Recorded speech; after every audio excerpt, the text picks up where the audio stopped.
want to turn now to the sharp rise in book bans in America's schools and libraries. A recent study. This is recent footage from Dearborn, Michigan, as parents gathered at a school board meeting to debate removing books from the school library that they deem inappropriate for their children to read.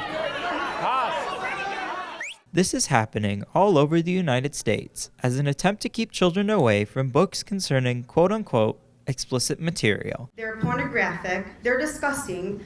I'm disgusted just looking at them, let alone read them. With the uprise of book banning, librarians across the country are trying more than ever to keep books on the shelves. One of these people is Rockford High School librarian George Wilson, who gave us more insight on how the right to read is protected under the First Amendment. The school library is a free marketplace of ideas. Students have a constitutionally protected right, freedom to read. Many books being challenged are ones that have been banned in the past, like To Kill a Mockingbird, Lord of the Flies, and I Know Why the Caged Bird Sings. But many new books being debated, such as Genderqueer, Stamped, The Hate You Give, and Heartstopper, contain issues of race and LGBTQ+ issues. Recently, parents from across the country have attended their local school board meetings to discuss the books concerning these issues. Books and lifestyle choices are destructive and wrong. Some are even going as far as threatening school board members in debating whether or not to defund local libraries. You know, I think that some books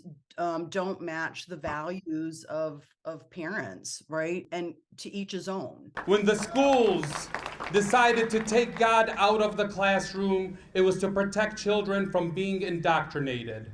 The same applies here.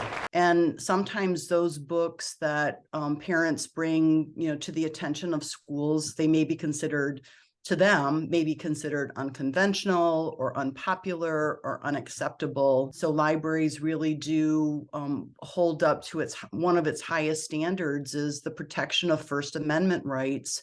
Debbie McCullough is the executive director of the Michigan Library Association, who gave us an explanation on how the process of banning a book works. Schools have what we call a collection development policy. That process is approved by the governing boards. And if a person has an issue with a book or material, they have the right to bring it to the attention of the administration, that it should go through a proper review process to find out if it is something that should remain in the library or not. Considering these reasons, U.S. citizens are expressing their support or their disapproval for the issue, one being Valerie Burkholder, the co-owner of Rockford's bookstore Epilogue Books. I think it's a terrible thing. I don't think that any government or committee or municipality or anything like that has the right to tell someone in the United States or any country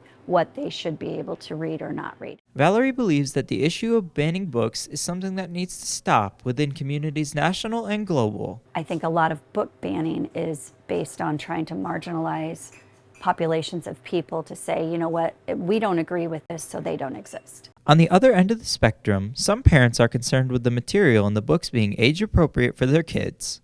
If these were just LGBT kid romance novels, that is totally appropriate, totally appropriate. Where I draw the line is guides on teaching them how to actually do the act. Whether you agree or disagree with the banning of certain books for the youth in our schools, it is important that we work together to have constructive discussions about topics like these and listen to each other and navigate the best solutions. This has been Michael LeCompte with Beyond the Rock, signing off.